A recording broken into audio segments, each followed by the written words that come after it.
নমস্কার, let's adda with সৌমেনে তোমাদের স্বাগত জানাই। ভাবছো এত অন্ধকারের মধ্যে তারা কি করছে? তোমরা অনেকদিন ধরেই বলছিলে আমার লেখাগুলো শুনতে চাও, অনেকেই বলেছো। তো তাদের মধ্যে একজনকে একটা গল্প আমি বেছে নিয়েছি। গল্প নয়, এটা চোখে দেখা সত্যি আমার লেখা, অর্থাৎ সৌমেন দাস, তোমাদের আড্ডা ফ্যামিলির অন্যতম মেম্বারের লেখা। এমন একটা গল্প যেটা শুনলে তোমাদেরও চোখের কোণায় একটু হলেও হয়তো জল আসবে, তোমাদেরও দুঃখ লাগবে। তাই জন্যই প্রধানত এরকম আলো আধারির মধ্যে একটা সময় আমি বেছে নিয়েছি। চলো এবার আর বেশি কথা না বললে তোমাদের সাথে গল্পটা শুরু করি।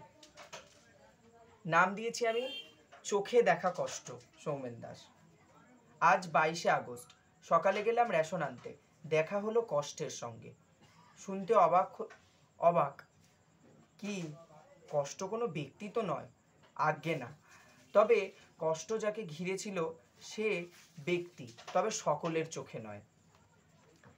সে আসলে এক গৃহপালিত পোষ্য, তবে সে বিড়াল। চাক্ষুষ করলাম অনেকটা কষ্টের সঙ্গে। এবার বলি, রেশন আনতে গিয়ে সাইকেল রাখবো এমন সময়। ও 1 মিনিট বলে রাখি কোথায় সাইকেল রাখি আমি ঠিক রেশন দোকানের বিপরীতে একটি ফ্ল্যাট আবাসনের বেশ কয়েকটি সদর আছে, যার একটি বাদে সবেতেই তালা বন্ধ থাকে, সেখানেই রাখি। রাখতে গিয়ে দেখি একটি ছোট্ট, আমার চোখে যদিও প্রজাতিগতভাবে অনেক অনেক বড়, তবে যাই হোক, একটি বিড়াল মৃতপ্রায় অবস্থায়, অর্ধশয়িত অবস্থায় পড়ে আছে। প্রথম দৃষ্টে দেখেই মনে হয়েছিল যে ও যদি এত কষ্টের পরও বেঁচে থাকতে পারে, তবে আমি কেন নয়? কেন আমার এই উপলব্ধি তা নয় সুপ্তই থাক। এটা তোমাদের পরে একদিন বলবো কেন আমি এই উপলব্ধি থেকে এই কথাটা বলেছিলাম। তবে এরপর দৃষ্টি সরিয়ে চলে যাই আসল কাজে। যথারীতি রেশন নিই, আবার সেখানেই ফিরে যাই সাইকেল নিতে। বিশ্বাস করুন, আমার দু চোখ সাইকেলের আগে শুধু ওকেই খুঁজছিল। দেখলাম ও একটু সরে গেছে।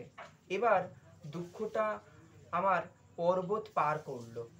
এক মুহূর্তে মনে হলো আমি বোধহয় অথৈর্ব, কারণ একটি সাধারণ ছোট্ট পশুর জন্য আমি কিছুই করতে পারছি না। অবস্থাটা ওর কিছুটা এমন ছিল, সারা দেহ রক্তাক্ত, কঙ্কালস্বর চেহারা, একটি চোখ প্রায় শেষ, রক্তাক্ত হয়ে বেরিয়ে এসেছে। সাদা ধবধবে শরীরটা রক্তের লাল রঙে রেঙে উঠেছে। এবার বুঝি সত্যি চোখে জল এলো। মনে হলো এত বড় একটা কম্পার্টমেন্টের এত লোক সময় সময় এখান থেকে অতিবাহিত হচ্ছে, কেউ একটি বারের জন্যই এই বিড়ালটিকে দেখতে পেল না যে কি অবস্থায় ও পড়ে রয়েছে। অবশ্য তাদেরই বা দোষ কি? আমি নিজেই তো এতক্ষণ ধরে শুধু নির্বাক দর্শকের মতো শুধু দেখেই গেলাম, কিছু করতে পারলাম না। এবার বাড়ি ফিরবো, তবুও মনটা ডুকরে ডুকরে কাঁদছে ওই বিড়ালের জন্য। মনে হলো যে সবসময় দোষারোপ করি যে আমার কেউ নেই, থাকলেও বোধহয় আমার কেউ খোঁজ নেবে না। অথচ দেখো এদের কি অবস্থা, এত কষ্টের মধ্যে পড়ে থেকেও সুরাহার কোনো পথ নেই। মনে হলো যদিও আমাদের পাড়ার থাকতো, হয়তো ও চিকিৎসাটুকু পেত। দুঃখ মনেই সারাটা পথ চুপ হয়ে সাইকেল চালিয়ে বাড়ি ফিরলাম। ফেরার পথে একটাই শব্দ বারবার কানে বাজছিল, সেই কষ্টে ভরা শরীরের একটু বাঁচতে চাওয়ার শব্দ, বাঁচতে চাওয়ার ডাক, ম্যাও ম্যাও ম্যাও। সেদিন দাঁড়িয়ে আমি মেন্টালি ডিপ্রেসড ছিলাম। আমি কিচ্ছু করতে পারিনি, এটা সত্যি কথা। আমি কিচ্ছু করতে পারিনি, এটা আমার ব্যর্থতা।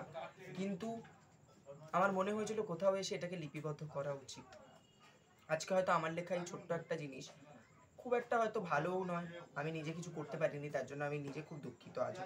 আজও আছে কিনা আমি সেটাও জানি না, তবে ওই একটা শব্দ আমার খুব মনে পড়ে আজও, ম্যাও ম্যাও ম্যাও।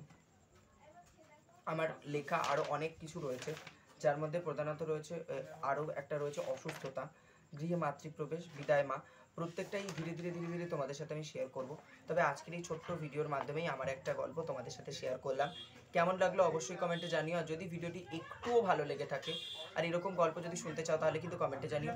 সাবস্ক্রাইব করে দিও let's adda with Soumen. Tata, bye bye, see you soon.